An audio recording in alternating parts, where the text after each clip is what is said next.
All right, we're gonna see if this is working everywhere. We are gonna go on to TikTok and see if this is working. The big question is if it's working on TikTok. Will be very exciting if that works. So far, it's not working on TikTok. We will find out why it's not working on TikTok in a second. But nobody's watching yet, so it's okay. Let's see. Maybe I go, I mean, I can do it this way. I may have been too slow. TikTok's very particular, or stream keys are pretty particular. Let's see here. Okay. Go. Oh, it says live now. It does say live now. Let's see if it's working. That's one of my favorite videos. Okay. Is it working? Is it? No, it says live is ended. I don't know if we're working. It kind of says we're live. Can I go into the live button? Go live update. We've upped our go live page in the center. You can now find live center. Go live. Okay. Maybe this is not working. Hang on. Hey, Chase, what's going on? It is a dry. Yes. Okay, hang on a second. Let us see. Custom RTMP is streaming. Title isn't view on custom RTMP. I want to see if this is working. We're still testing. Okay, so the RTMP is going out.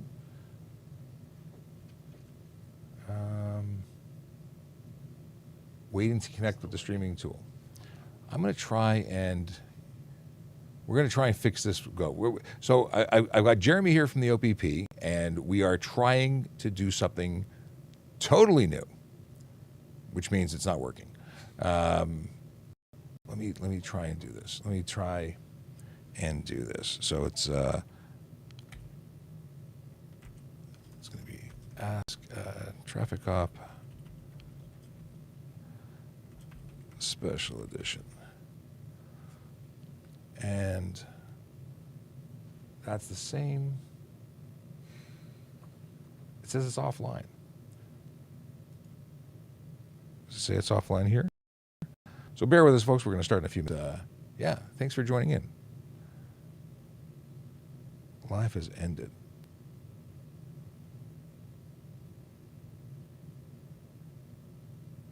Oh, no, it's working. It's actually working. Right on. Okay. I didn't know it was working, but it's working. Leave. Okay. So we're actually live. So this is TikTok right now, and we have, for the first time, broadcast on TikTok with a wide-angle camera. That's very exciting. Awesome. Okay. I'm excited.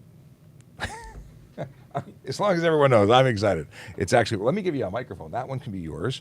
If you want to grab a headset from over there, the Sonys that are there, we'll get you some. Let's see, which ones are attached to that cable would be ideal.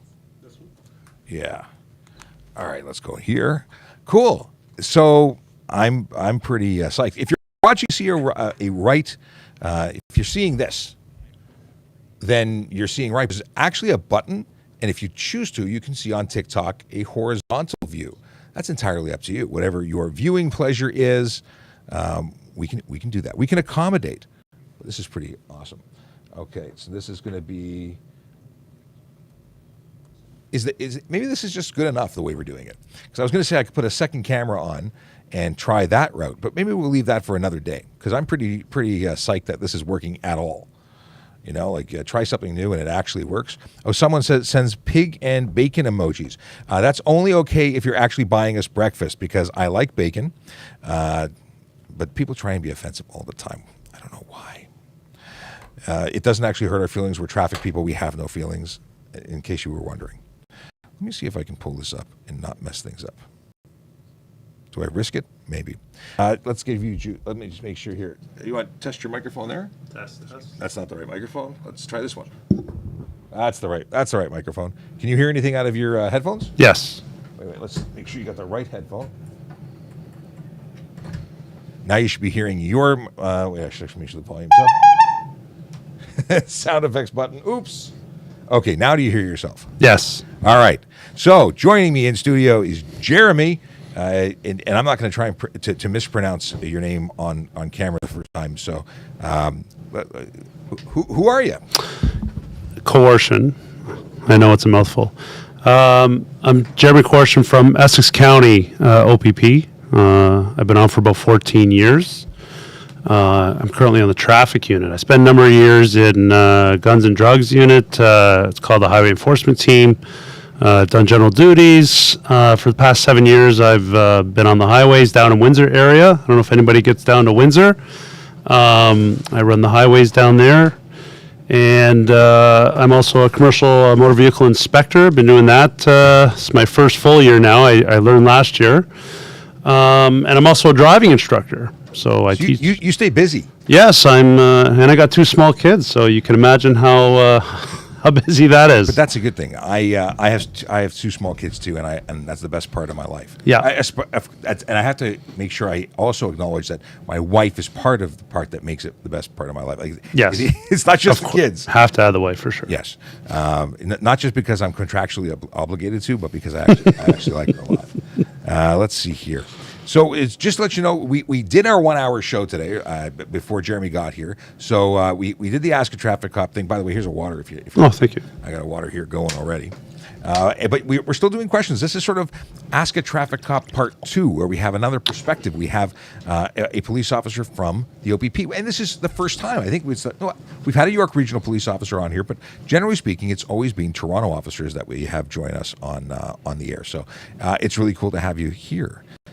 I appreciate you having us here today, especially the OPP. I appreciate that you. What is going on here? It's telling me updates. I want to just switch to. I want to switch to something else here. Hang on one second. Here, profile. Okay. I just want to see the questions. That's all I want to do.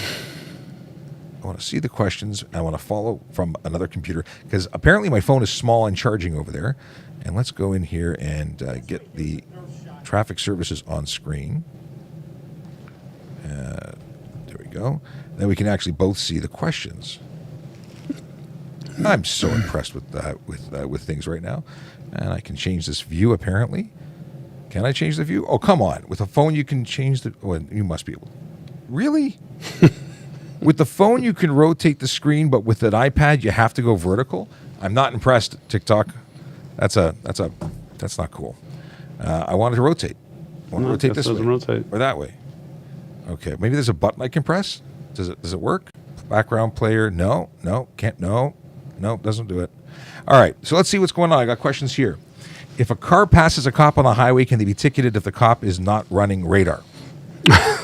Well, I've got my opinions on that. What do you think of that? Well, I mean, the speed limits are there for a reason. That's a hard question to answer. A lot of times I'm on the highways just patrolling, doing general patrol, looking for making sure everyone's driving safe. If a car passes me, am I going to pull you over or not? Depends on each scenario will be different, right? Depends how fast you're going. Are you weaving in and out of traffic? Are you causing other motorists to drive dangerously? Are you driving dangerously? So, to answer that question, it depends on the incidents. If I would pull you over or not, depends on what's going on during that time. Yeah, you know what? But if you're doing the speed limit and someone passes you, you don't need any particular special message. You don't need radar. No, they're going faster. You know how fast you're going. I know how fast I'm going. If you're going faster than me, well, essentially you're speeding. Everyone asks me, well, what's the speed limit? How fast can I go before I get pulled over? Well, I mean, the speed limit down in Windsor on the 401, the speed limit's 110. So I tell you that the speed limit's 110. You have to do 110.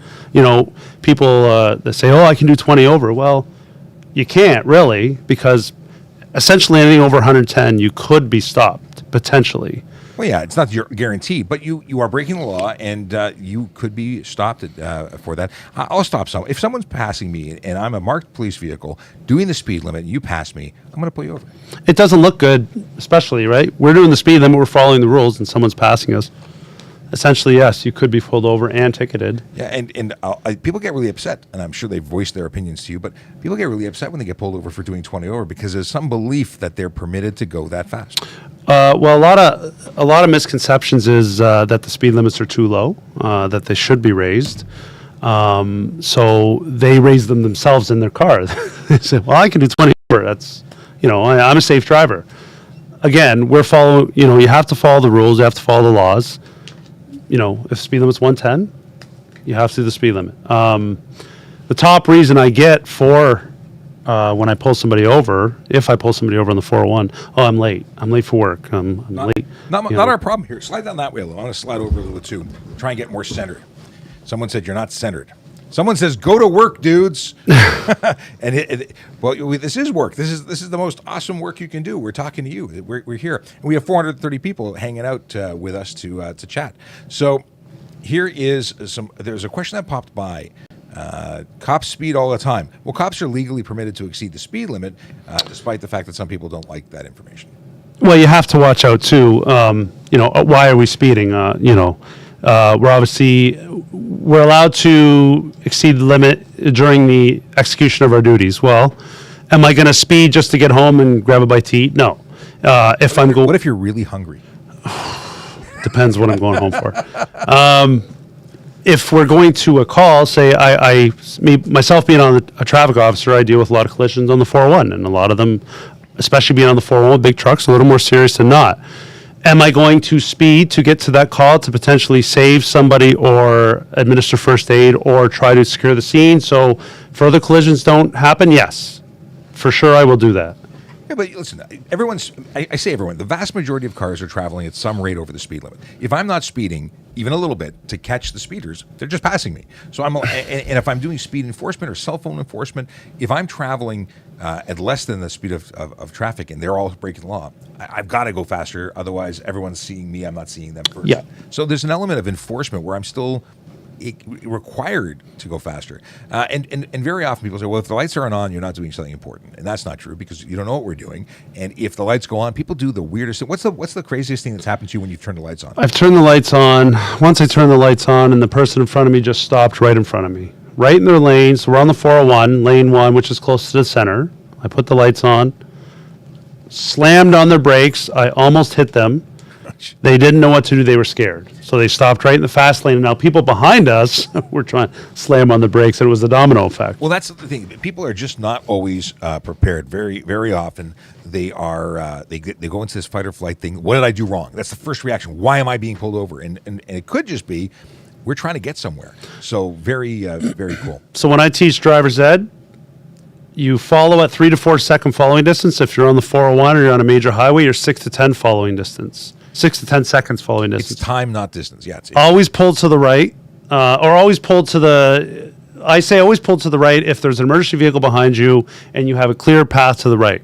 If you only have a clear path to the left and the right's busy, well, then you pull to the left center. I don't recommend it, but if that's all you have and an emergency vehicle is trying to get by you, that's what you have to do. So here's a couple of comments, and I think they're really good. And one person mentioned they mentioned the Autobahn, and I want to touch on that. But before we get there, someone said, what do you think of someone doing 95 in the left lane?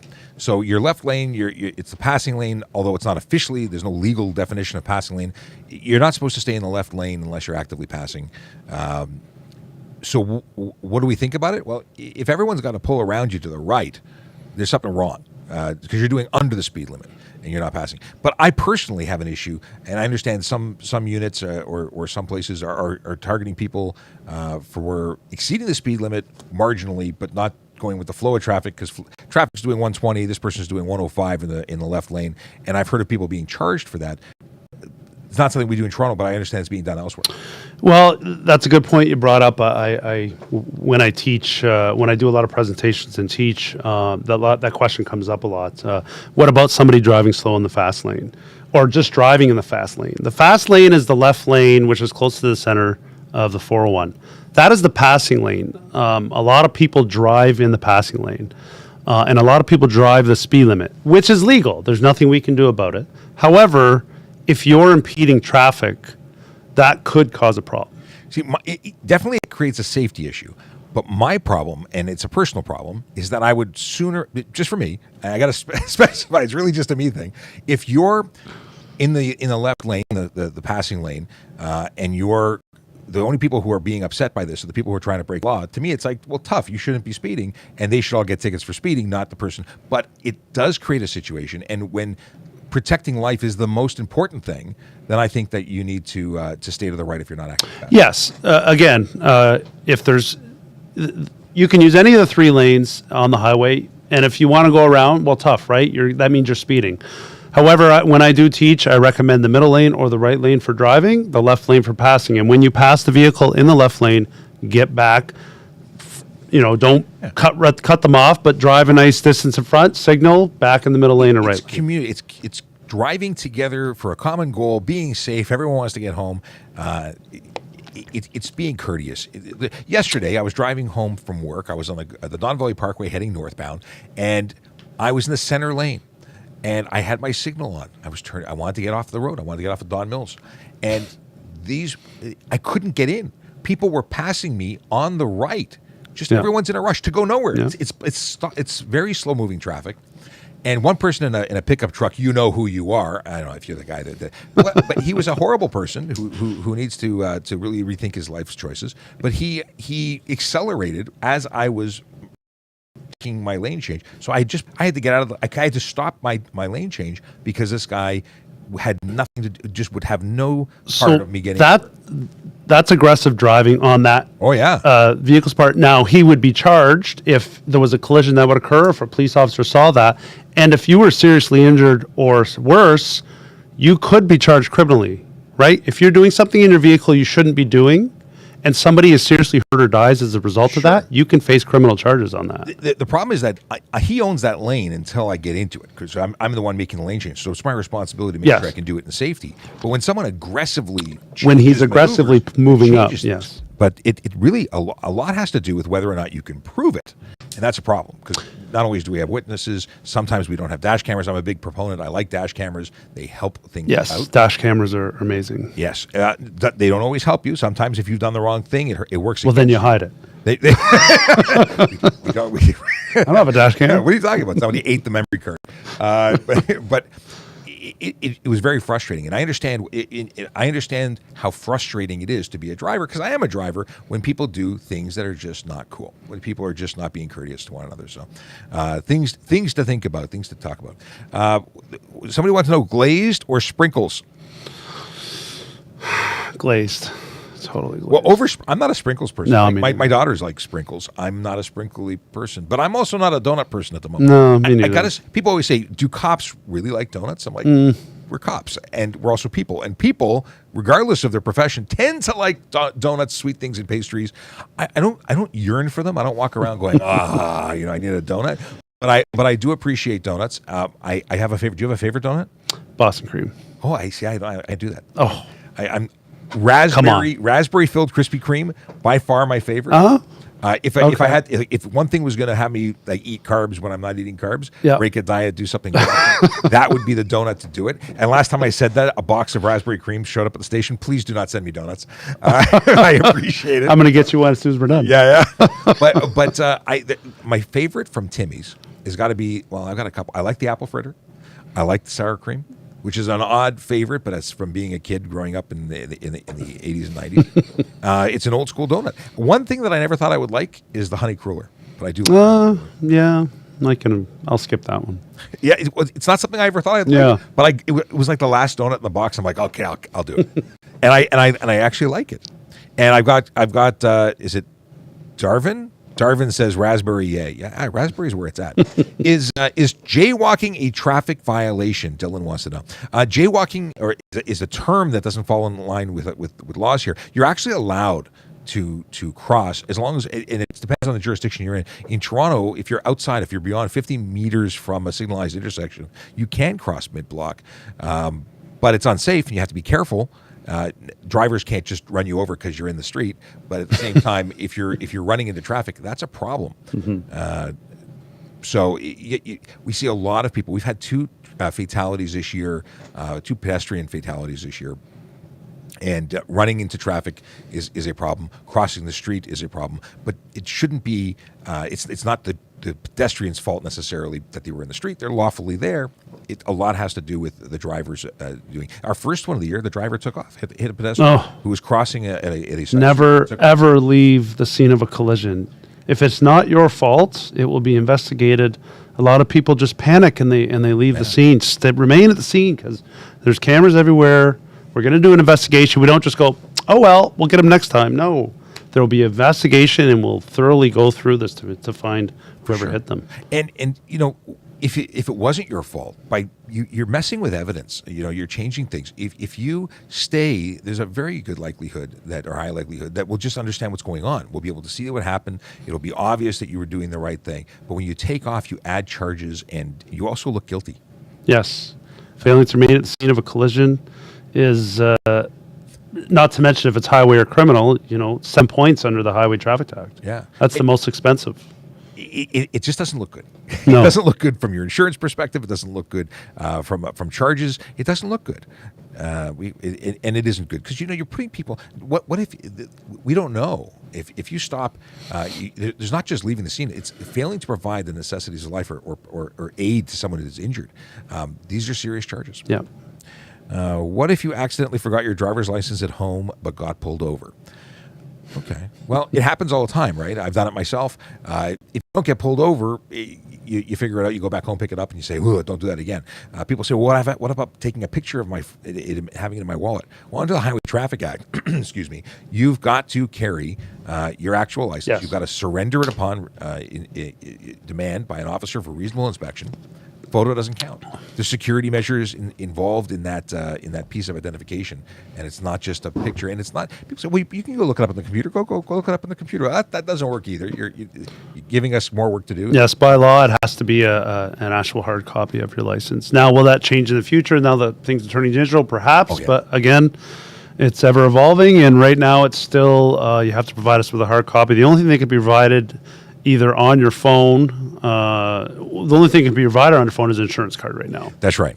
And my understanding is it has to be an application provided. Yes. Not just a picture of Not just here, let's take a picture of some random insurance card. Yeah, it's got to be an app that can be verified. And thanks to Chase, who's watching on YouTube, you also have to be able to forward that to police. It has to be some way of forwarding a copy to police. He sent me the wording on it. I haven't read it for. He knows stuff. He's a very avid listener and researcher of stuff and things. We have Crystal who has a question.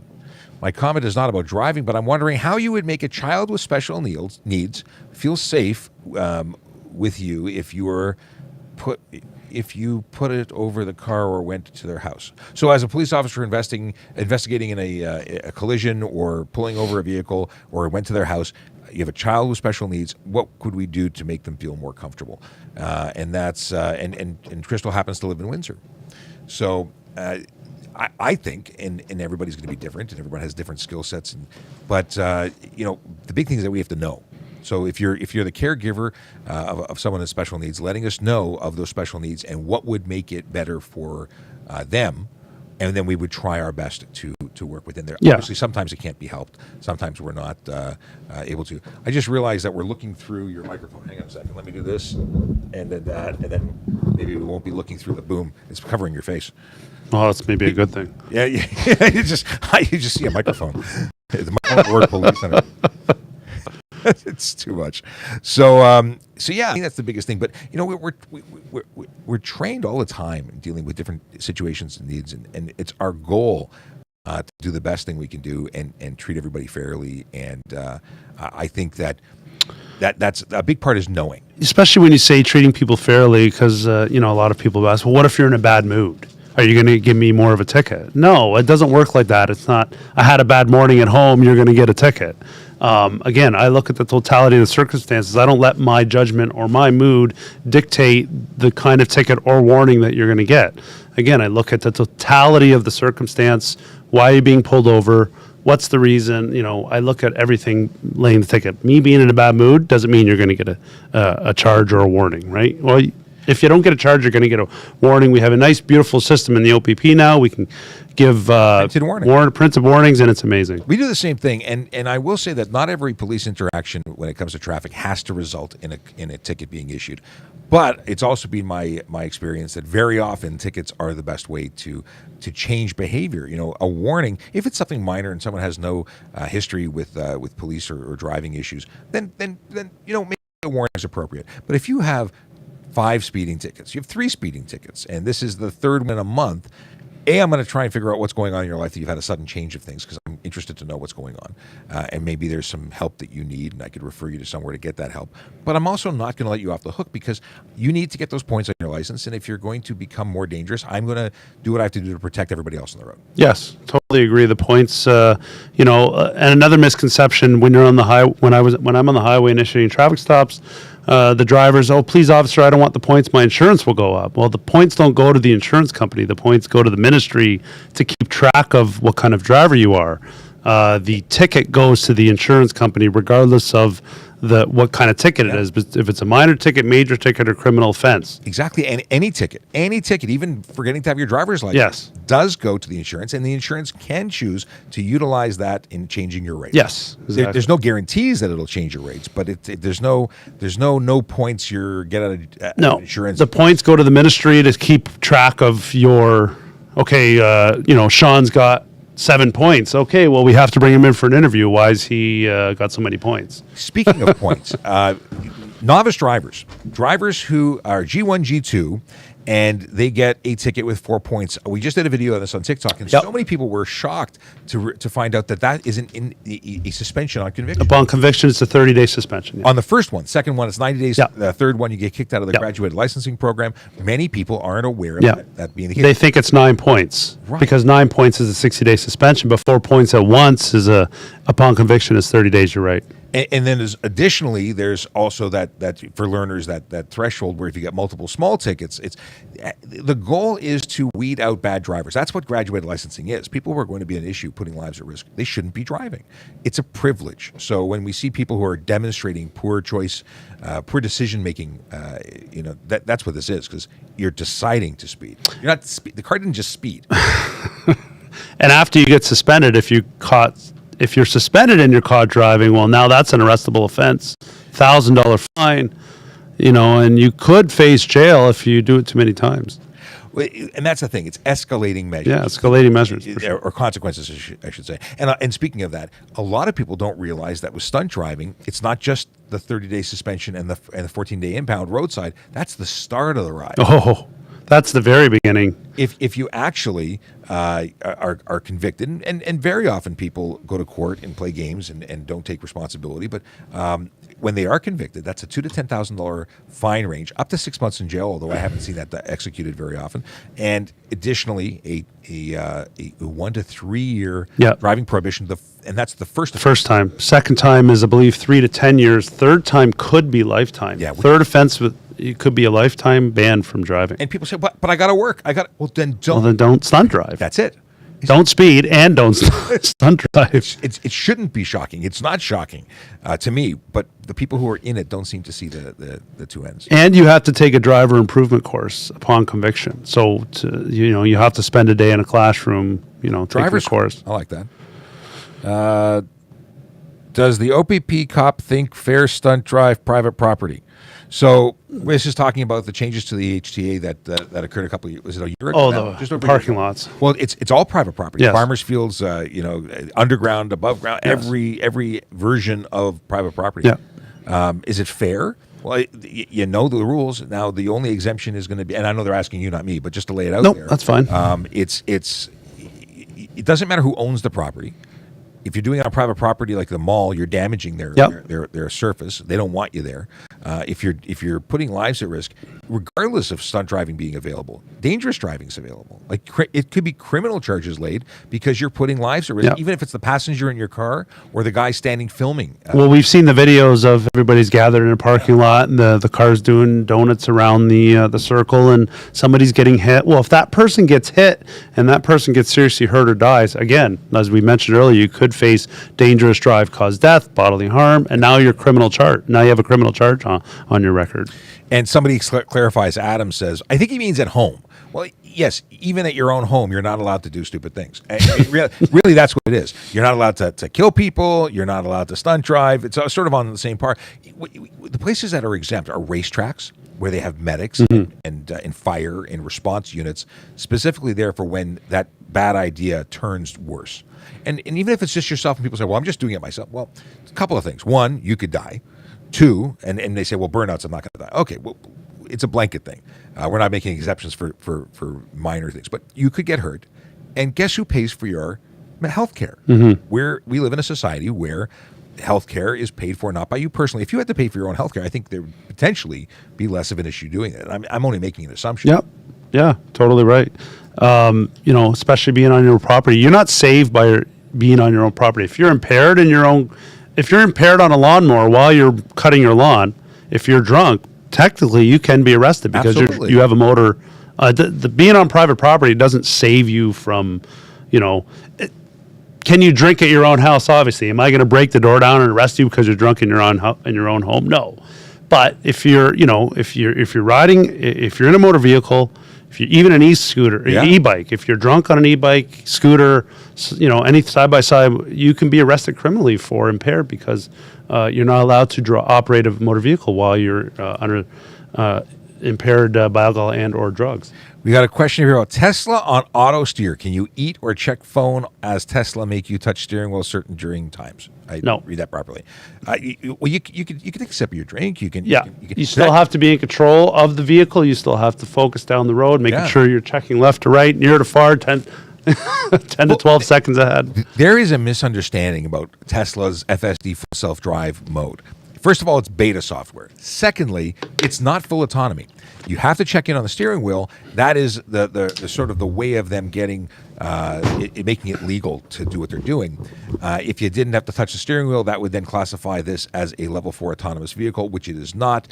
It would require them to have $5 million coverage on your Tesla. It does not. There's a lot of, and it would have to be approved.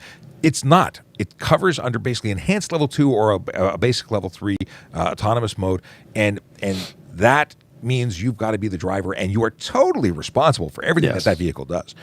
Guess what? Up until very recently, it didn't stop for red lights. If it didn't stop for red lights because it's beta software and it happened to drive right through and you killed somebody, guess who's on the hook? And guess that we're not going to go after Elon Musk. No, it's not his responsibility. And there's this wonderful camera system that's recording everything in that Tesla that we could pull down. Yeah. Being an autonomous car, regardless, you still have to be in control of that vehicle. What do we got here? We got what is the pilot project, and this project going to take over all highways? So if we're talking about the pilot project for autonomous vehicles, that is for level 4 and 5 vehicles. There's only one level 5 vehicle operating in Ontario. There's 3, I think, level 3 vehicles. It's only one company named Gatic who is currently approved for on-road use, aside from a university. I can't remember which university it is. They have the little people movers that they're testing. Can a citizen make a citizen arrest on rogue cops? I think is that how you spell rogue? I think, does it look like? I'll let you answer that one. I think you'd be looking for a big problem trying to arrest anyone who was an armed individual, and that happened. That actually they tried to. It wasn't rogue cops, but it was some police officers that citizens tried to arrest in some political move that didn't end very well. They ended up getting arrested. I would suggest that if you have a problem with the police, if you think, call police and make an allegation, call a sergeant and make a report, call the OIPRD and make a complaint. There are avenues, but trying to arrest a police officer is probably a bad idea. Someone said, or asked the question, should an ASL user wait to sign until the officer sees their hands, even if we miss an order? I think that using any opportunity to communicate that you are unable to hear or understand is important. I would not make quick moves. It could be seen as aggressive. I would not run up to an officer. If they're speaking to you at a distance, I would do my best. But we are also, as trained individuals, and expecting to run into people with different abilities. We're cognizant that not everybody. Yes, and I've done roadside sobriety tests, and one of my tests might be you have to stand on your leg for 30 seconds. Well, the person I might be with, I have a bum knee, I just had surgery. Well, then I'm not, I'm going to take that into consideration when I'm doing my tests. What is this? Chris says something about, I don't see the original message. I think it's something to the effect of, I got a ticket, but I haven't heard back in months. I only see I haven't heard back in months. There have been significant delays as a result of COVID in our courts, I'm assuming in your courts too, and time delays are likely a thing. So if you haven't heard back and you're concerned, by all means contact the courts. But I don't expect that you will see a global tossing out of tickets. You're still I'm doing trials right now, still from 2020. So. Oh wow! I had a trial. I think it was a 2018 charge. Okay, and it didn't go anywhere, but it still saw its day in court. I had to sign on. It was my first time ever doing remote testimony. Oh, I had never done it. We do that a lot now on Zoom. Yeah, so do we. It's amazing. I would have loved to have been able to do that, years ago. That's very cool. Brendan says all cops are bad. I'm assuming this is someone who's never actually had to call the police for anything. You live a blessed life if you've never needed the help of police. And no, not all cops are bad. There are bad cops. There's nothing to say. There are bad people. There's bad doctors, priests, lawyers. There's bad people, and some of them get through, and that's going to happen occasionally. But the vast majority. I definitely treat everybody with respect when I do a traffic stop. I'm professional. Treat everybody with respect. I don't, talk down or say any negatory comments. And at the end of the day, everyone's just trying to get home safely, and that is the goal. That's the goal. I want everybody to drive safely, get home, so they can get home to their wife, husband, mother, father, kids. And I don't want to have to go to that collision and then have to tell the parents or the loved ones that they're not coming home. Yeah, that is right? That has got to be one of the worst things, is dealing with the folks who have had a tragic loss. Criminal activity, someone who's involved in the criminal lifestyle, and something happens, it's still very sad when they die, because the people that are affected by their choices. But when someone who was on, I'll never forget this one collision, a woman was running across the street, having left church to go home and make dinner for her family. It was a rainy day. She's struck and killed by a car, who then fails to remain. And when her family came by to find out, they didn't see mom, so they came to retrace her steps, and of course then there's a big scene and they figure it out. That was heartbreaking. Still, that interaction. That's the worst one part. That always pops into my head. Let's see here. Can a person get a ticket for 10 over the speed limit on the highway? Can they? 1 kilometer over the speed limit speeding. Yeah, potentially. It's unlikely that 1 kilometer and over is going to be. I've never set my threshold at 1. Yes, I just have to say, just do your best, do the speed limit out there, especially on our highways. But 1 kilometer, the problem is there's so many people doing 20, 30, and 40 over that 1 kilometer is probably. Yes. Have you had a lot of stunt driving on your stretch of the area? Yes. Because for you're in an area you said has a 110 kilometer an hour zone. It's a 110 kilometer per hour zone. I stopped a vehicle. I'm not going to get the type of vehicle. Last year it was 212. Wow. In 100. So, I mean, there's a lot faster vehicles. We see it here on the 401, Toronto, OPP. They're well over 200. The faster you go, the more likely you're going to be seriously injured or die in a collision. Right? So that brings us back to the Autobahn, and I thank you for laying that up perfectly, because someone had mentioned the Autobahn earlier. And the deal with the Autobahn is this: they say that statistically it's a safer highway because it's faster. There's no speed limits. People do what they want. The Autobahn is not a speed limitless area. Have you ever driven the Autobahn? No. I've had the opportunity. It was scary because I was in a little 3-door Renault, and I didn't. You could have stood on the gas pedal, and you would never have caught up to the cars that were passing. But anyway, the deal with that is the regulated areas, which are populated areas of the Autobahn, are 80 to 130 kilometers an hour. And people say it's a speed. There's no speed limit. There are speed limits on the Autobahn. It depends on where you are. There are areas within Germany that it is without speed limit, and those areas, when they actually have a crash, they have debris fields that are just enormous. Lamborghinis, fancy schmancy cars that go really, really fast, are designed to go really, really fast, not to explode well or impact well. If you're involved in a collision at a high rate of speed, there's going to be a lot more fatal collisions. That's why it's one of the reasons why stunt driving, they've raised the fines. There's a lot more people stunt driving, and a lot more people are getting seriously hurt or killed. Well, speed is a factor. The science and just reality is, if you are going slower, you'll have less damage and less chance of injury and death than you will of having the identical collision at high speed. Yes. So one of the reasons that the city of Toronto has reduced speed limits, where 50s are 40s and 40s are 30s and 60s are 50s, people are annoyed, but you know what? When a pedestrian, and we are very pedestrian heavy in the city of Toronto, when a pedestrian gets hit, and they do get hit, the injuries are less. Yeah. And we had what do we have? We had in the first 5 days of the year, we had 26 pedestrians involved in a collision of some kind. One of those was a fatality, and that's from 14 the year before. So we've had an increase. So people are not getting the message. People are not doing safe things. A lot of aggressive driving, that's for sure. Well, and that's very sad because I don't understand where anyone's getting faster. Like accelerating quickly to decelerate quickly and stop and go traffic, just aggressive. And when I teach driver's ed, okay, you go out to pass somebody, say they're doing the speed limit, you pull out at 100, you're passing somebody doing 80, and then you get stuck at the red light. Yeah. And now you're both in the line. How awkward is that? But how much time are you actually saving, right? And just because we got a whole bunch of people in the room, my name is Sean Shapiro. I'm a police constable with the Toronto Police Service here in Ontario, Canada.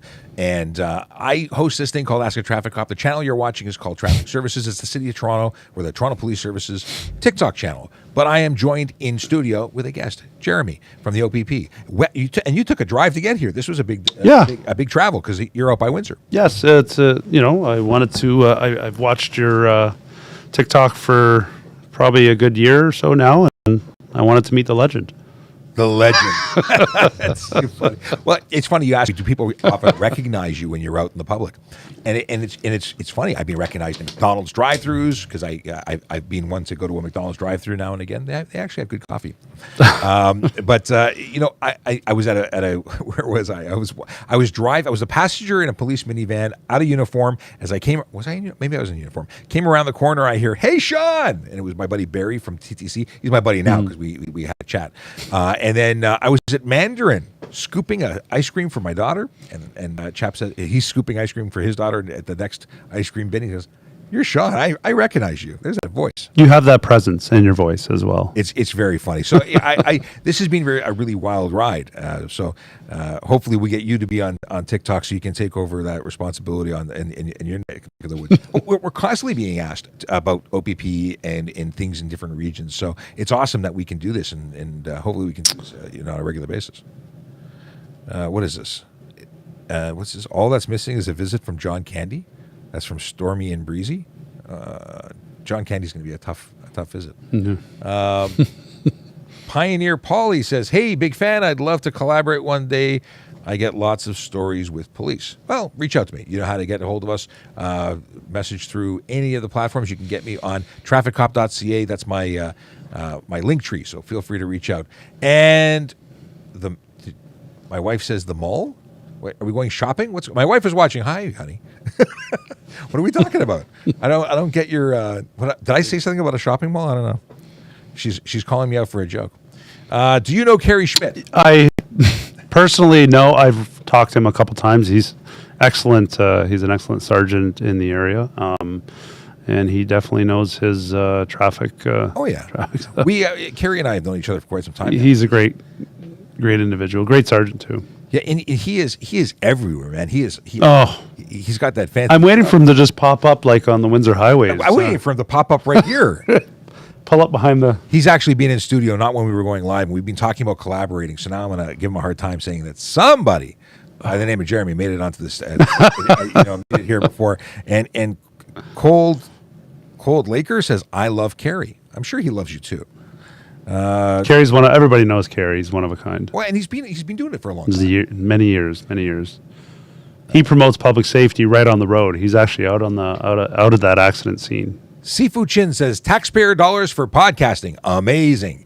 Actually, it is amazing. We are speaking to more people, providing education and access to police than ever before. This has been the most successful experiment turned regular duty that we've ever had. Like we have over 600,000 followers on TikTok alone, and we are constantly answering questions that you just can't get unless you either walk into a police station or call the police station. But even then, most people don't even know what they want to ask.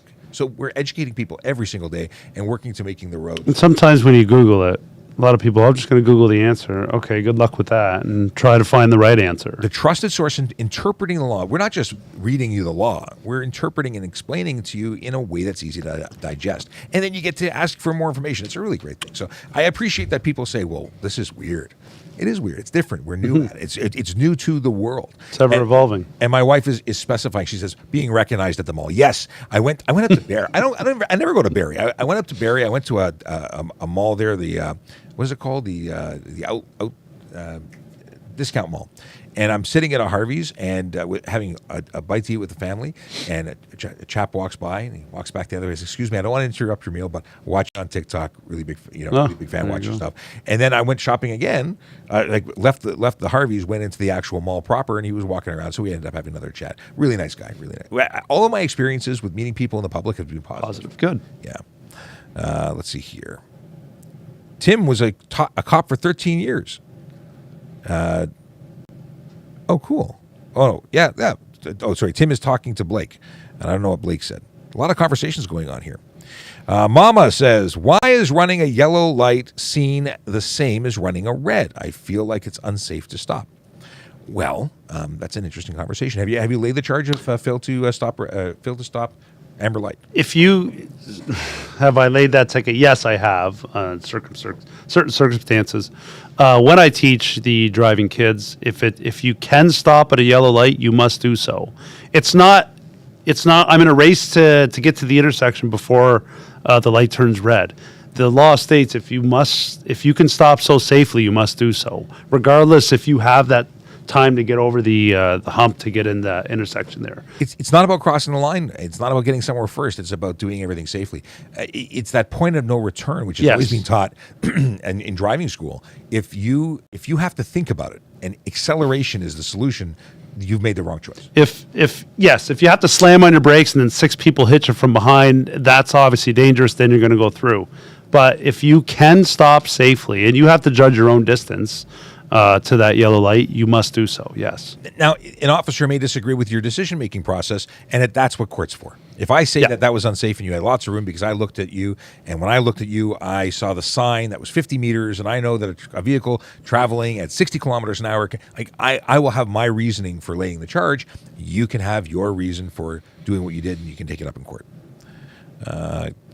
What is this? Oh, someone said, can you? And I scrolled because we got lots of people in here. Hey, if you're watching us and you don't already follow us, please follow us, because having more followers is always fun. We just hit the 600,000 mark this week, and that's really exciting. I'm looking for 1 million, though.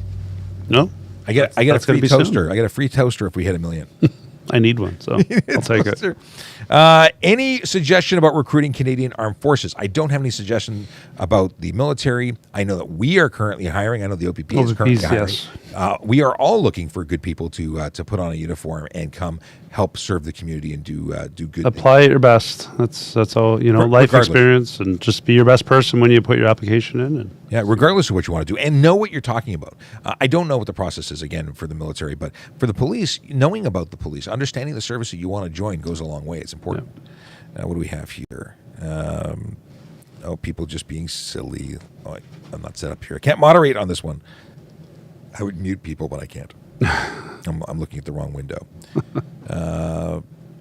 You don't look like a real cop. Okay. What does a real cop look like? I know cops that are 5 feet tall. I know cops that are 7 feet tall. Real, not real. I don't know. I don't know what you're looking for. I'm not wearing body armor, but I'm in a uniform. I can lend you this one if you want. Yeah, you know what? I'm good. And one of the joys of being inside is that I'm not wearing body armor. Mind you, it gives you great posture. Okay. So red means stop, green means go, yellow means go really fast. Just kidding. It really, everything means stop, and no one should be driving. No, it's the deal is that we've covered it really well. Green is go when it's safe to do so, because you still have to be responsible for what you're doing, and the amber or yellow means stop unless it's unsafe to do so. If the light turns green and you proceed, do a left-right check. Don't just go, I get the green light, and away I go. Yeah. Do a check, because somebody might be running a red light from the other side, trying to beat the yellowish red light, and now you're getting hit. So what I teach, when you're in an intersection, do a quick left-right. oh, somebody's coming, I'm going to slam on my brakes. That's your proactive driving versus reactive driving. Stephen Bell says, hi, Jeremy. Want through my city, London. That's so awesome. Oh, Jeremy drove through the city of London to get here? Is that what you're saying? Yeah. Okay. That's what you're saying. Went through city of, drive 401 past Wellington and Highbury. Yeah. Exeter. Yes. It's so how much gas do you have left in your tank? A quarter tank, but I make sure I have the gas card handy. Okay, good. That's too funny. What do we have here? What tactical units are there in the police force? Well, we have two different services being represented in this particular podcast, but we have the emergency task force in Toronto. It's a full-time unit. I believe there's 6 teams. I don't know. I'm not a TAC guy, but they have multiple teams, so there's always coverage and availability. Amazing stuff. They've got all the toys, fancy pants, and same here. We have a true team, emergency response team. We have highway divisions that look for criminal activity. We have highway divisions that deal with trucks, vehicles. OPP is just like Toronto with vast resources. When the roads are slick and snow covered, do you drive to conditions or the speed limit? Well, that's also a fantastic question. That's a good question. Because the speed limit is the limit. It's not the minimum. And many people treat it as the minimum. You have to drive according to conditions, because if you cause a collision, that's careless driving. If you're driving beyond what the road and weather allows to be safe, that's on you. Yeah, and especially you have to give yourself more distance to stop on snowy, wet, icy conditions. So if it's a normal 3 to 4 second stop, you might have to go 5 to 6, 6 to 7. And some of the kids that I teach, they call me sir, and you can tell you're old.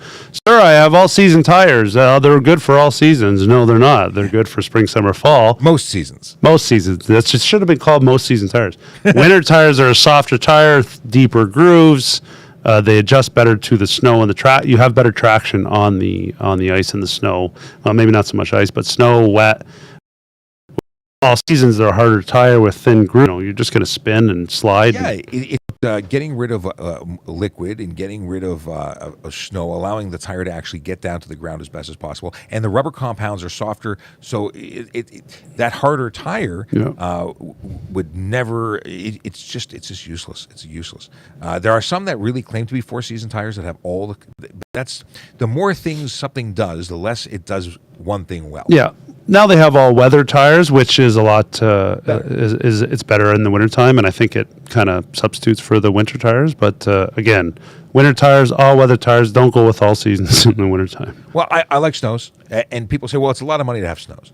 You know what? It's an initial investment, but that's larger. But you have multiple sets doing half the mileage for each, so you actually get longer wear out of them overall. Yep. It does. I accept that it does cost more money getting in. Also, a big thing, and this was something I saw during COVID. I don't know if you had this experience. People are running winter tires in the summer. They never change them back. Yeah, obviously that'll damage your tire, and it won't last long at all. Because I think it's good for 7 degrees or colder. Yeah, 7 degrees or lower on average. You want to change to winters. Yeah, and they're not snow; they're winter. It's based on temperature. Not to mention, if you're with your family of 4, you want to be as safe as possible. If it's middle of the wintertime, you're running all seasons. It's a good chance you're putting somebody in danger, yourself, your family, somebody else, and they end up in the ditch. And I have to come clean. I never ran winters until I got married and had kids, and my wife said, "You will no longer drive." Mind you, I wasn't a traffic officer back then, so I've learned a lot since then. But the deal is that you do the best thing you can do that you can afford to do with your family. That would be my thing. What do we have here? We got questions. So many things. So many comments. What is this? Pioneer Polly wants to send me an email. Best thing to do is go to trafficcop.ca. On there is my LinkedIn, and you can reach out to me there. You can also get traffic safety programs at torontopolice.on.ca. That's a main email address that I can get emails at. Okay. Penalty for using fake ID. I have no idea. I mean, if it's not you and I can't identify you, and you're the driver with a fake license, I'm going to arrest you. You could be arrested. Yeah. Yeah, but I don't know about the penalty in court. Because I've never seen that. That could be a criminal charge, as opposed to you don't give me your license, that's a ticket. Now, if you're giving me a fake one, now we're looking at criminal. What is this? D Max says, emergency vehicles and lights flashing January 11th. are all the GTHA forces similar on policy with using opposite traffic lanes to pass everyone at intersections? Witness two scenarios where EMS and police are coming from behind drivers, try to move over while on the red, but can't move, so they stay in position in TO. That's a lot of information. Okay, so this has come up a number of times, and this is the whole discussion of what do you do if there are police, fire, and ambulance with lights and sirens on and you're stopped at a red light? What do you do? Well, you don't have the authority to go through the intersection. You cannot go through because if you cause a collision, it's going to be on you. We as emergency services drivers, know that we can plan ahead, and we take the opposing oncoming traffic at an intersection. Or if we were stuck behind a barrier in a divided highway, if it was a divided highway, not an intersection, we'd ask people to move out of the way, move forward, and get over to the side of the road. And if you were at an intersection, everyone could make a right turn and get out of our way. Those would be the options, in my opinion. You do the best you can. Yeah. But I wouldn't sit there with the lights and sirens blaring. No, at people. That's just be awkward too. Okay. License plate renewal happens online, but do we get the sticker in the mail now? If your vehicle qualifies for the free renewal, you won't get a sticker.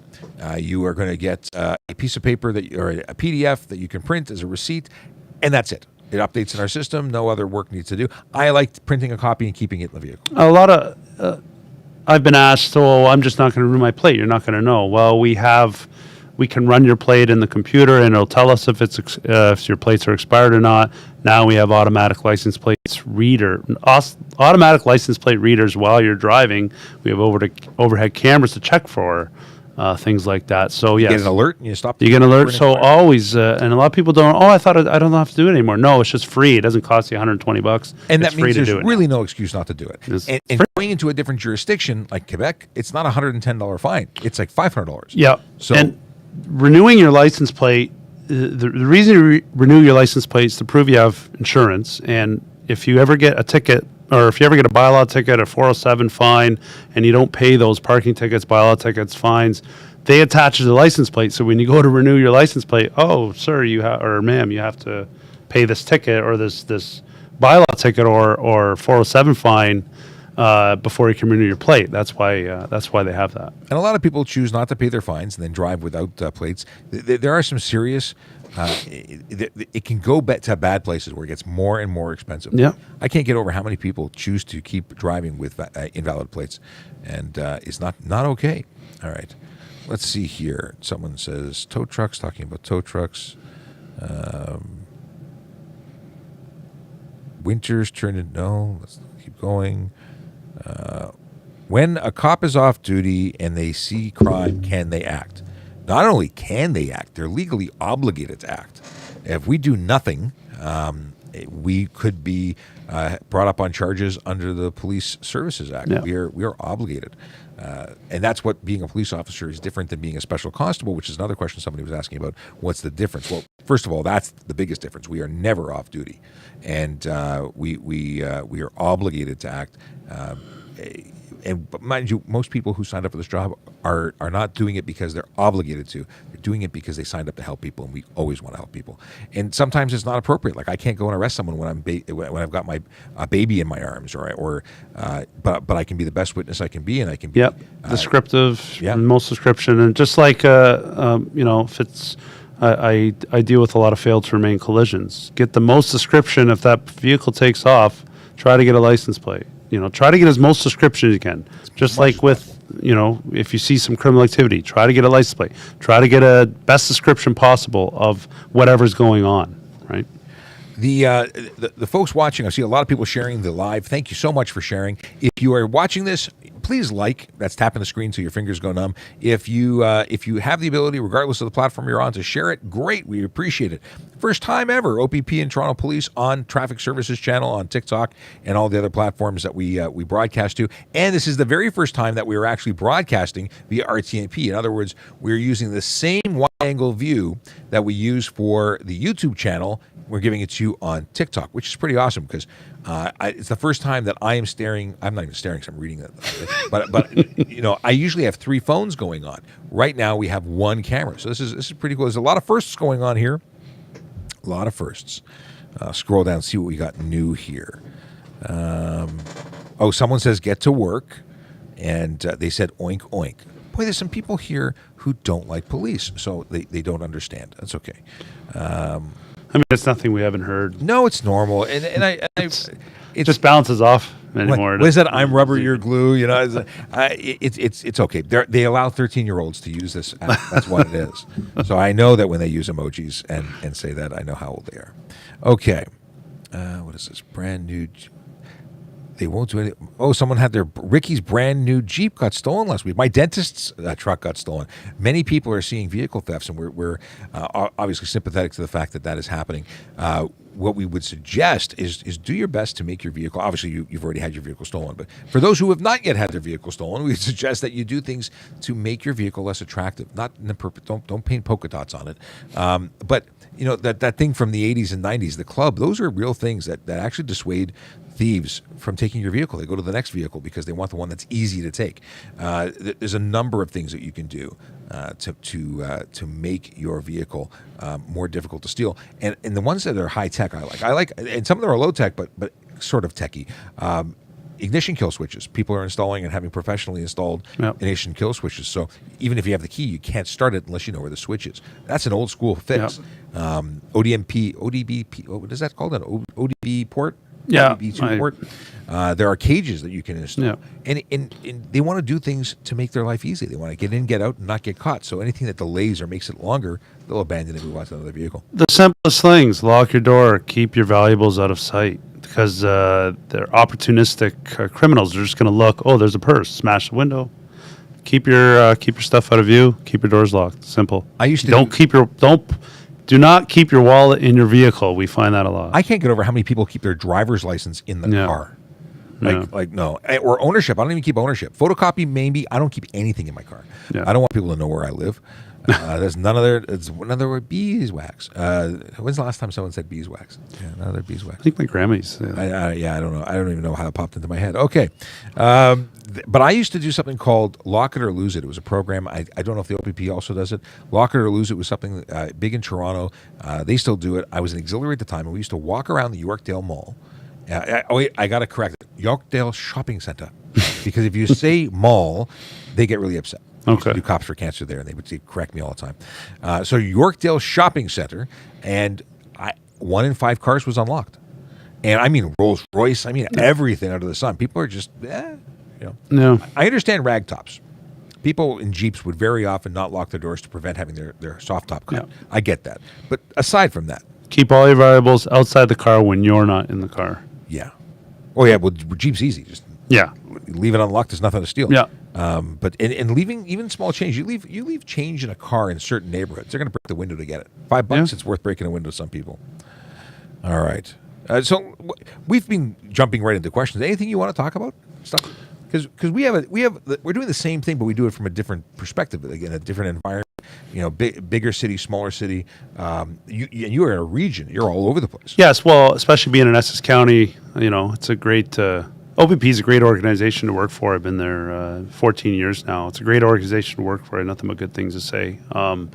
And being down in Windsor Essex area, it's a large area that we patrol. I believe there's over 200,000 people in the in the Essex County region. Windsor's got its own police, but being on the highways and just monitoring traffic and looking for safe drivers, that's my main focus. I want everybody to get to where they got to go safely.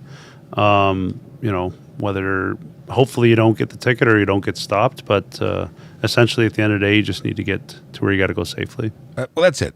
And we're looking for unsafe drivers, not safe drivers. So I think we should do positive ticketing. There was a police agency in the States that gave like ice cream sandwiches. Yeah, I did see that. Yeah. I think that's awesome. OPP is hiring. OPP.ca is the website. Toronto Police is, of course, hiring. www.tps.ca/careers for information on how to become a member of either of our services. Go to the appropriate website. OPP Air Enforcement. How does OPP Air Enforcement work? I'm not totally familiar. I know we have an aircraft, multiple aircrafts. So the aircraft will fly overhead, and they have a, whether it's GPS or they have a way to check for speeds. Usually it's painted lines on the. That's gone now. They have a new technology that they can just go anywhere they want and get the speed of the vehicle, and they'll radio down to us. we usually have numbers on our roof of our vehicle, and they'll read it down to us, such vehicle speeding, you are behind the correct vehicle, and then we would initiate a traffic stop on the evidence of the aircraft, the officer in the aircraft. And again, technology is evolving. We don't use those lines anymore. It's a good tool to have, especially when you don't stop for police and they can just kind of follow you and follow you to your house or wherever you're going. Well, that's the whole thing. We can charge you. We have lots of time to charge you. There's no rush. Now, is it worth just a ticket, or now if you don't stop, now you're looking at criminal, right? So you kind of got to be careful with that. Somebody's talking about something that someone said, I deny it all the time. I don't answer this question. What is the question that you're talking about? I want to know. But if we can figure out what the question is that I don't answer, please let me know so that I can don't answer it. How come high-end cars are allowed to have tinted front windshields? They're not. No one's allowed to have a tinted front windshield. If you have a tinted front windshield, I'm pulling your plates if I'm pulling you over because that's an unsafe vehicle. You can't certify a vehicle with a front windshield that's tinted. Tint is a funny question. Did you guys see a lot of tint? Do you have a lot of tint violators in your car? Yeah, so 20% for the front, 5% for your back. So limo 20% you're going with. So by certification, we say 30% because that's what they can't get certified over. Okay, so for the 5% limo in the back. Yep. It can be anything in the back, is my understanding. But you guys have different policies. I generally, I don't really have a tintometer where I, come and measure the tint. If I can't see you clearly, and obviously you can't see me clearly, you might get stopped. And have I laid that ticket? Yes, I've laid the front windshield ticket. Yeah. That's because it was a total tint on the windshield, and the guy had a little hole cut in the windshield, and that's how he was driving. Come on. He had a hard time seeing. No kidding. I'm like... That's the problem with tinted windshields, aside from the fact that we can't see in, because there's HTA fines or charges for obscure the interior of a motor vehicle. We have to be able to see them. We have to see if you're wearing a seatbelt, if you're using your cell phone, if you're drinking alcohol, so we can identify. There's a ton of reasons. For pedestrians, it's so they can see in, so they can determine whether or not you see them. There's a nonverbal communication when you look at each other in the eyes. If I look at you, I'm not looking at you right now because I'm busy reading, and it probably annoys some people. But when I'm looking at you, I'm looking at you. Well, you can't do that if you have a tinted. If I can't see you as I'm walking up to the car, I can tell that if it's a limo tint in the front, then that could be a problem. And you'll get a ticket, and they're gonna be like, "Well, I'm just pay the ticket and keep." But then if you get stopped again, the escalating fines get more, right? Oh, here somebody says the question was 21 or 22 racism report for Toronto Police Department exists. You deny racism in the force. Oh, they make reports about things, and there are people who have individual personal opinions. I don't think racism is a problem within the service. Obviously, they've determined whatever they've determined in the report, however they got there. But I don't know racists. I don't. I stop vehicles based on the vehicle that's breaking the rules. I don't look inside to see if it's a certain race, creed, or color. I pull people over because they broke the law. If I do that, there's no bias involved. And sometimes you don't even have time to see, you see the vehicle speeding, you lock it in, you pull up, you don't have time to see anything else. And I'm like across the board the same. If you broke the law, you get a ticket. It's not whether you're a nice person, a bad person, a tall person, a short person. Like I don't care, and it's not based on race. And yeah, so but people keep coming back. Well, the report said things, and they did training because of the report, and whatever those findings were. Some things. Listen, I hate to say this, but reports can be skewed. Mm-hmm. Yeah, science isn't perfect, but it is interesting. And I don't say that racism doesn't exist on the planet. There are people who are motivated by other things, but I think the vast majority of people just treat people as people. I see the offense, initiate a traffic stop. I don't have time sometimes to look at the driver. I'm not there to say, okay, well, what kind of driver is that, right? You see the offense, you initiate the stop, and then you go from there. That's motivating something out of anything other than an offense is just not. One thing I've been asked, many times regarding drinking and the legal age and stuff like that. G1, G2, no alcohol in your body. I've been asked if they can, I'm 25 with a G2, can I have alcohol in my body? No. It's zero tolerance until you get your G license and you're 22 years old. That's the magic number.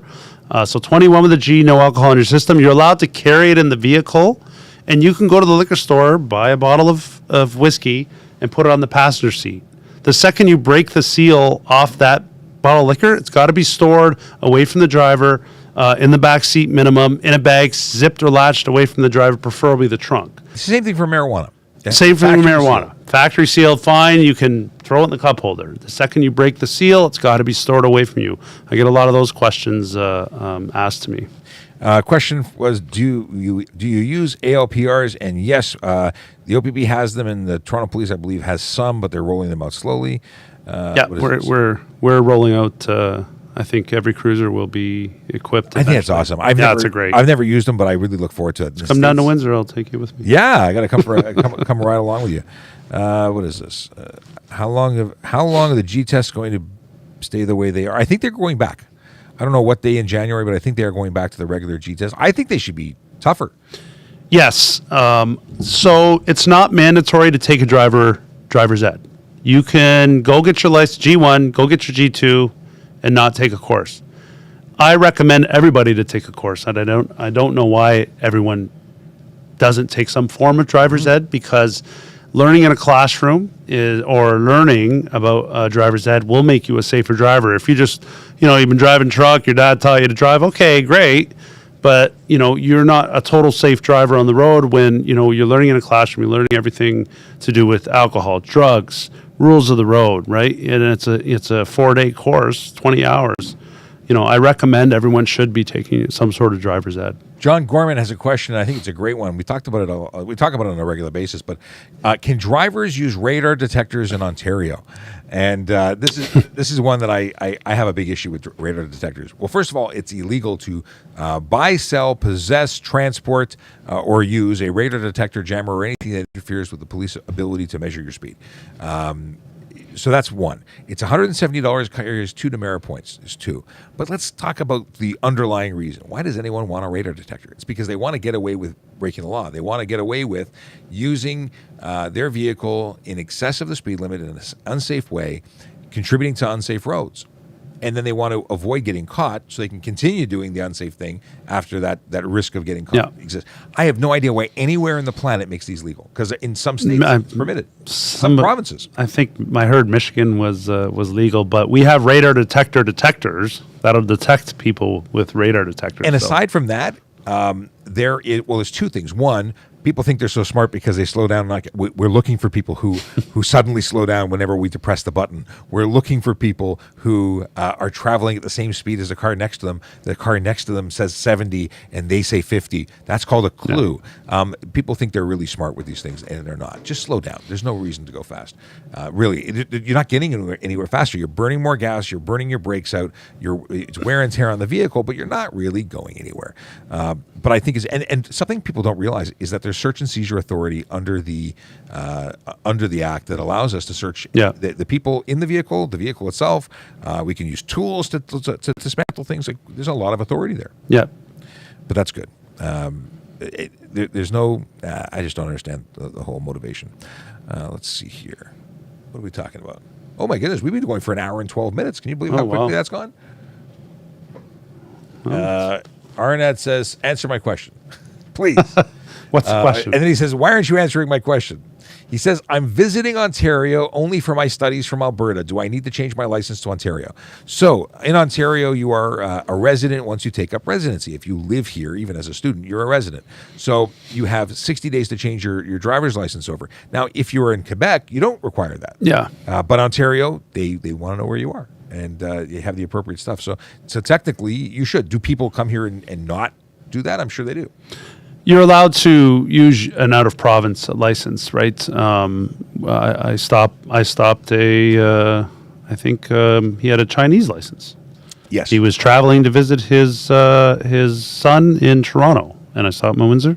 He's just here visiting. You don't need to get an Ontario license. Just coming here for a couple of days. Well, it's coming in for a short period of time. So without an international driving permit, that's a translation card. Essentially, it's issued by your home state or country. You can drive for up to a year, but without the IDP, you can only do 3 months. With an IDP, you can drive up to a year as a foreign person visiting.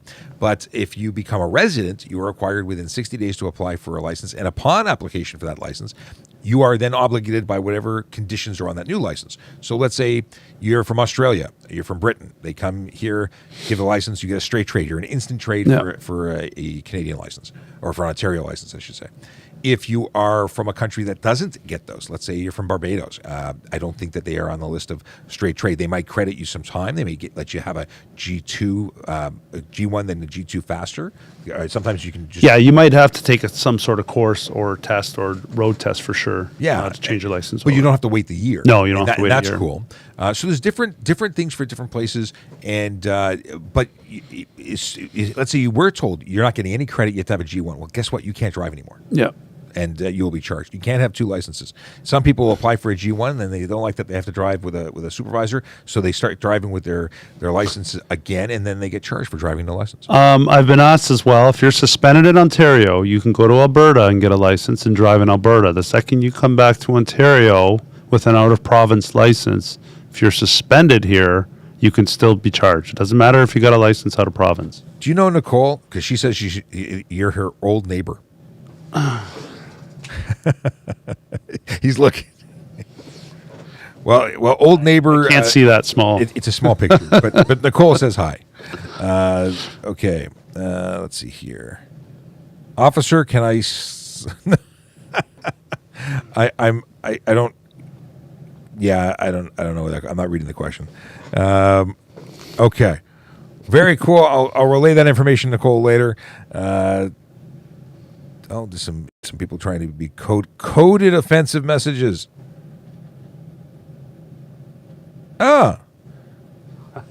Sure. Someone. All right. Someone says, "What do you feel? How do you feel about weed?" I assume that's the for weed. I'm not a fan of it. I don't like the smell of it, but it's not an issue anymore because it's legal. So it doesn't matter as long as you're conforming with the law. It doesn't matter. Yeah, you can have you can have 30 grams in the vehicle while you're driving, but again, you can't have a joint roll behind your ear when I pull you over. When it first got legalized in 2018, I pulled up to a red light, and I look over, and this guy's smoking a bong, and he blows out the smoke at me, thinking it's totally legal. Well, he was surprised after I pulled him over. And arrested him. Let's see here. Why are the traffic ticket experts so good at getting out of tickets? I don't think that they're as good as you think they are. I think that there are many officers who write tickets that are not traffic specialists, and there are errors that take place, and sometimes there are questions that get asked and a line doesn't get filled up, and they're basically looking for that opportunity. Generally speaking, when you are guilty of an offense, you get convicted. Yeah. Generally speaking. Yeah. Mistakes happen, and someone doesn't underline the right thing, doesn't makes an error. It happens, but I think the vast majority of time, people are hoping the police officer doesn't show up, and that's probably the primary reason that the charges get dropped. Which is I think they should change the system. I think you should have to pay the fine before you can take it to court, and then take it to court. And then if you have to put the money out, rather than just roll the dice. Because people are really just trying to avoid responsibility more often than not. People who are truly not speeding don't get speeding tickets. Yeah. If you want to argue 200 kilometers an hour versus 220, that's not an argument that you're speeding. I stopped a gentleman once. You ever been stopped before? Yeah, a couple times. A couple tickets. So I ran his convictions on my computer. He had 67 tickets. That's ridiculous. Mostly speeding. So, I mean. That's just ridiculous. How does someone not understand that? Yeah. All right, we've been talking for way too long. We've gone much longer than I anticipated, but it's been a blast. Thanks so much for coming. Yeah, I want to appreciate you having OPP out here to talk traffic. And, it's been fun and work together. I normally do it this way, and now that we've done this, we tested. You've been the guinea pig. Well, we've been the guinea pigs of testing out this system for doing TikTok. So I think we're going to dump the. What do you think? Do you think this is better than doing the? I'm looking at the wrong computer. Do you think this is better than going vertical on TikTok? And should we do this all the time like this? In some variation, possibly with a way for me to read questions better. But this is pretty cool. If you think this is the way we should do it, we're probably going to keep doing it this way. If you don't already follow us, please do. I see we're at like 600 people in the room right now. Hey, everybody. My name is Sean Shapiro. I'm a police officer with the Toronto Police. This is Jeremy. He's with the OPP. And we are talking traffic, or we have been talking traffic, but it is now 10 to 1. Wow. I had a lot of fun here. Where's the time gone? Yeah. But we'll do this again. Yeah, I want to appreciate you bringing me on here today. Oh, it's my pleasure, and it's been fun. Okay, someone sent emojis again. They love us. They just keep sending us love. And someone has the hand up. Who has the hand up? Let's see here. They say, it's been great. Keep it up. What is this? What'll happen if you drive with your G1 without a 4-year? Oh, okay. This is the last question. I just love this question. What is it? It's the what happens if you drive with a G1 without a 4-year experienced driver as a passenger? The simple thing is you get charged for G1 drive unaccompanied. Even if they have 3 years experience, you'd get charged. Yeah. You would lose your license for 30 days on conviction. On the first conviction, 90 days on the second. Third time, you get kicked out of the program. So obviously, it's a serious offense. You're not covered by insurance if you're involved in a collision because you're not a licensed driver conforming with conditions. The person who lent you the car, and that could be the person in your passenger seat, could be charged under the HTA for allowing someone to drive in violation of a condition.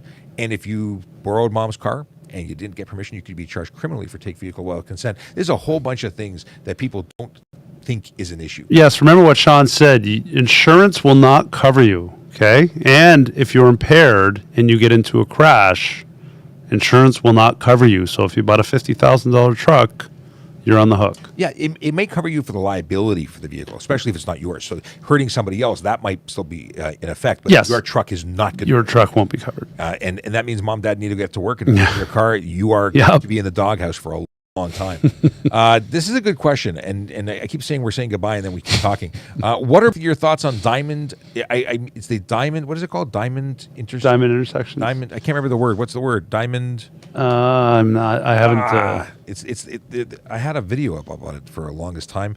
Hang on a second. It's the Diamond something. Diamond intersection. It's a weird name. Diamond intersection. I want to be proper here. Diamond intersection. I can't comment on that right now. Well, I'll tell you what I think about it without really Diamond. What is it called? It's called? There's a name for it. It's bugging me. Somebody might post it. No, it's not a roundabout. Oh no, not the roundabout. Interchange. It's here. Diverging Diamond. Diverging. See, there was another. Somebody wrote it. Oh, beat you to it. Yeah, you did. Actually, and even before roundabout, but I missed it. So the Diverging Diamond interchange first came into the States in the late 90s, early 2000s, or maybe it was, anyway, 2007 maybe. I did a lot of research about it because I was talking about it on the radio at one point. It looks theoretically like a great concept. You know, no delays getting off the highway, no delays getting on the highway because the lights they stop you after. But I haven't seen it in play. I want to go drive out there. Have you physically never seen it? No. So it sounds, in theory, great. And it started out, I think, in France. That's where it originated. And they say it drops collision risk down tremendously. So until I've physically driven it, I can't say it's easy or not easy, but I've heard good things about it. Have you heard rumors otherwise? I haven't heard much about it, no. Okay, very cool. I've heard roundabouts, what somebody mentioned here. We have a lot of roundabouts that are coming up, popping up, and, you know, people just getting the hang of that. But people don't signal, though. No, signal as you exit the roundabout. You should be signaling, you know, and you yield to any. That's why yield signs are at the beginning of the roundabout. You yield to anybody in the roundabout first. So I'm a bit of a jerk. I find that vehicles approaching don't like to yield. No, they just cut. They just cut in. So I try and maintain a constant speed, and then they get really upset when you don't let them in. Yeah, but you have to yield. You have to yield. Yeah. And inside lane, if you want to go around the roundabout, inside lane, outside lane, you can only take the first or second exit.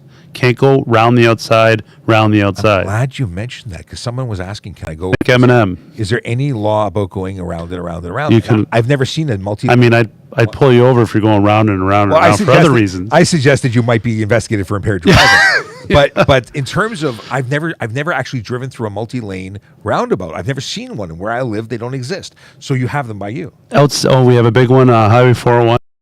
Another highway called Highway 3. Outside lane, when you enter the roundabout, on the outside lane, you can take the first exit or second exit. You cannot go around the outside. Inside lane, you can take exit 2, 3, 4. Is that signed that way? So it's explained? Like, how do you know that? It is signed. It is signed there. I mean, people... Are you going to stare at the sign? No. So but people a sign exists. I'm just curious how people get to know that because as much as it's taught in driver's ed. Hey, there you go. All right, folks, we are really saying goodbye now. If you don't already follow us, please do. If you want to get in touch with him, message me. I'll put you in touch with him. You can harass him all you like. But you see, that's what happens. You get onto social media, then your privacy is gone. Yeah. But that's it. That's all. This has been a special edition of Ask a Traffic Cop. Tomorrow there is no Ask a Traffic Cop, but there is a TPS traffic jam, and it is on the topic of automated speed and red light and speed. So it's automated enforcement with the City of Toronto's Automated Enforcement Group. It's going to be amazing. Yeah. Tell everybody I say hi, and I'm out of here. Take it easy. How do I turn this off? Bye.